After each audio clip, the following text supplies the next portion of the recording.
नमस्कार प्रेक्षकों, आपका स्वागत है आज दोपहर के न्यूज बुलेटिन श्वेता संग खबरें अब तक पर।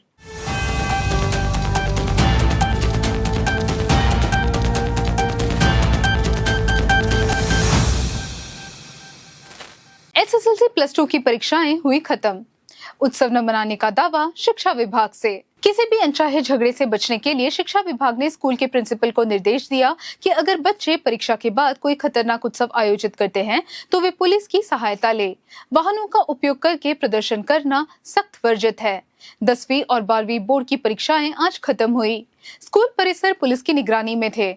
बच्चों के माँ बाप को सलाह दी गई कि वे अपने बच्चों को परीक्षा के तुरंत बाद घर ले जाएं। 10वीं और 12वीं बोर्ड का मूल्यांकन 3 अप्रैल से होगा। राज्य के 2,964 केंद्रों पर 4,25,861 छात्रों ने 10वीं बोर्ड की परीक्षा दी। कोड़िकोड मेडिकल कॉलेज में सुरक्षा कर्मियों पर हमले में आरोपी डीवाईएफआई कार्यकर्ता हुए बरी। कोड़िकोड मेडिकल कॉलेज अस्पताल में सुरक्षा कर्मियों पर हमले के मामले में आरोपी डीवाईएफआई राज्य समिति के सदस्य के अरुण समेत 7 लोगों को बरी कर दिया गया। कोड़िकोड के प्रिंसिपल असिस्टेंट सेशन कोर्ट ने यह कार्रवाई इसलिए की क्योंकि शिकायतकर्ता सुरक्षा कर्मियों ने अक्सर अपने बयान बदल दिए, जिससे सबूतों की कमी हो गई। डीवाईएफआई कार्यकर्ताओं ने सुरक्षा कर्मचारियों की पिटाई की क्योंकि उन्होंने वहां आने वाले लोगों को रोका था। घटना तब विवादास्पद हो गई जब वर्ष 2022 में 3 कर्मचारियों के.एस. श्रीलेश, एन. दिनेशन और रविंद्र पणिकर की पिटाई की गई। मुख्य सचिव को उनके खिलाफ लगाए गए जातिगत भेदभाव पर समर्थन मिला। मुख्य सचिव शारदा मुरलीधरन को नस्लीय भेदभाव का सामना करने के अपने खुलासे के लिए सोशल मीडिया पर व्यापक समर्थन मिला। एक फेसबुक पोस्ट में उनके और उनके पति की त्वचा के रंग की तुलना करने वाली एक टिप्पणी सामने आई। मुरलीधरन ने त्वचा के रंग के भेदभाव पर पोस्ट को 2 बार शेयर कर फिर उसे हटा दिया। दोबारा पोस्ट करने पर कुछ शुभचिंतकों ने इस विषय पर चर्चा का दावा किया। मुख्य सचिव ने अपने पोस्ट में दावा किया कि काला एक सुंदर रंग है जो ब्रह्मांड में सर्वव्यापी सत्य है।